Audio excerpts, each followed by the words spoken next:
Қайырлы күн, құрметті тыңдаушылар. Бүгін сіздерге сабақ өтетін Алматы облысы тіл оқу әдістемелік орталығы Көксу аудандық филиалының меңгерушісі Олжас Кенжебекұлы Қойшыбеков. Бүгінгі біздің сабағымыздың тақырыбы мамандық. Грамматикалық тақырыбымыз жіктік жалғау. Сабағымызды бастамас бұрын жаңа сөздермен таныс болыңыздар. Мамандық, жүргізуші, заңгер, дәрігер, есепші, ғалым, тілші, ұшқыш, шаштараз, хатшы, ақын, іскер адам, жұмыс істеу, қаңтар, ақпан, наурыз, сәуір, мамыр, маусым, шілде, тамыз, қыркүйек, қазан, қараша, желтоқсан, емес, тану, танымау, менде, дайын, аспаз, аудармашы, оқытушы, мұнайшы,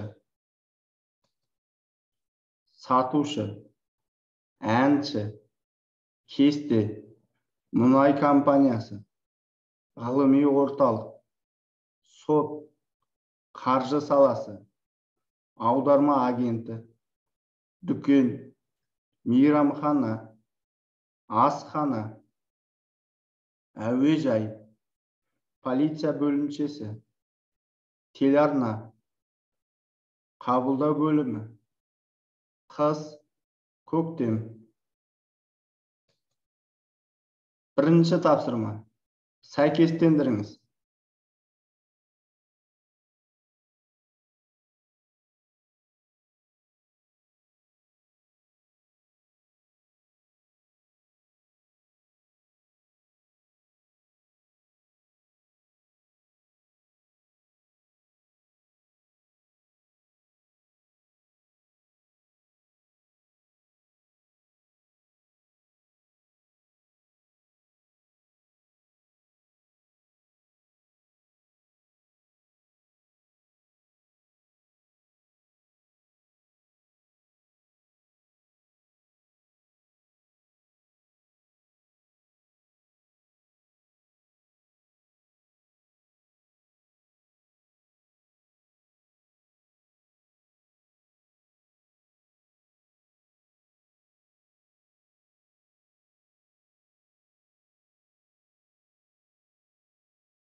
Тексеріңіз. Мектеп, мұғалім, емхана, дәрігер, мұнай компаниясы, мұнайшы, автопарк, мемлекеттік мекеме, жүргізуші, механик, университет, институт, ғылыми орталық, ғалым, нотариус, сот, мемлекеттік мекеме, заңгер, мемлекеттік мекеме, қаржы саласы, есепші, дүкен, базар, сатушы, мейрамхана, асхана, аспаз, аударма агенті, мемлекеттік мекеме, аудармашы, шаштараз, әуежай, ұшқыш, полиция бөлімшесі, полиция, журнал, газет, телеарна, журналист, қабылдау бөлімі, хатшы.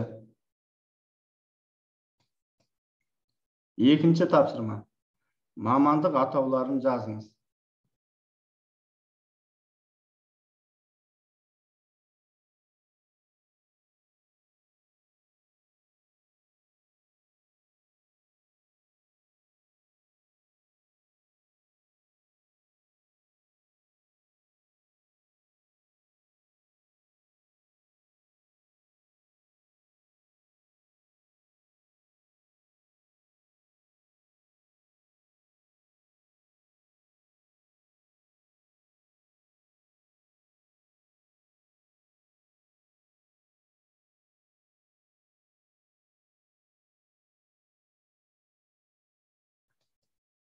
Тексеріңіз. Ол мұнайшы, ол аспаз, ол дәрігер, ол мұғалім. Үшінші тапсырма. Тиісті қосымшаны жазыңыз.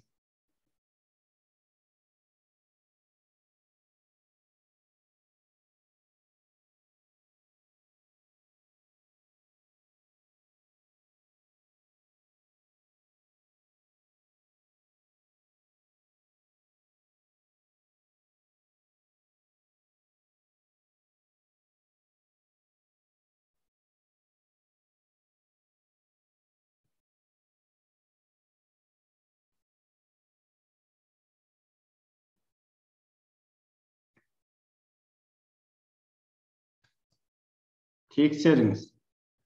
Қыста, көктемде, жазда, күзде, қаңтарда, ақпанда, наурызда, сәуірде, мамырда, маусымда, шілдеде, тамызда, қыркүйекте, қазанда, қарашада, желтоқсанда.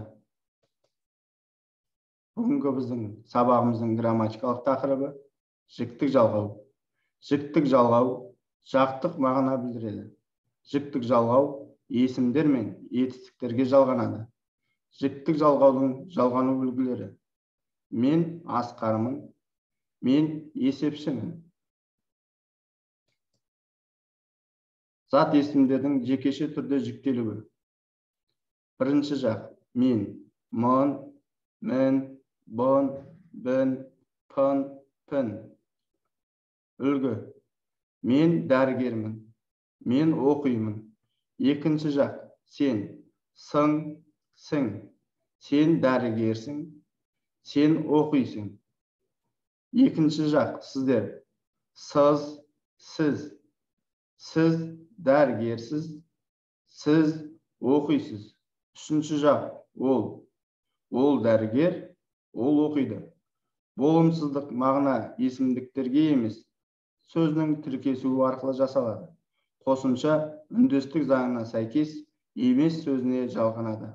Мысалы, мен Асқар емеспін, мен есепші емеспін. Төртінші тапсырма. Тиісті жалғауды жалғаңыз.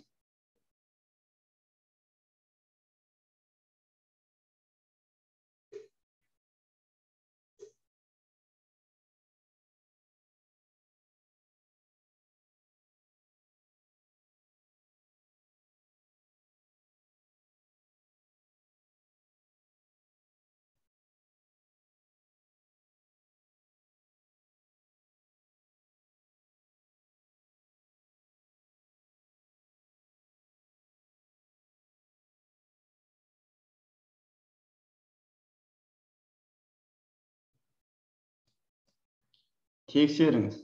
Ол Мансұр, ол жүргізуші. Сіз мұғалімсіз, сен Бақтиярсың. Мен Колямын.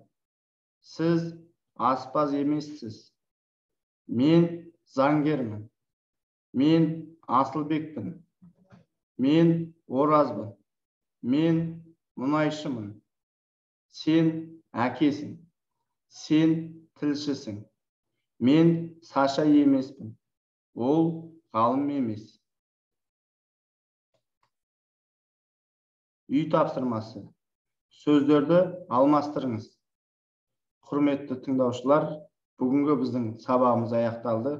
Келесі кездескенше аман сау болыңыздар.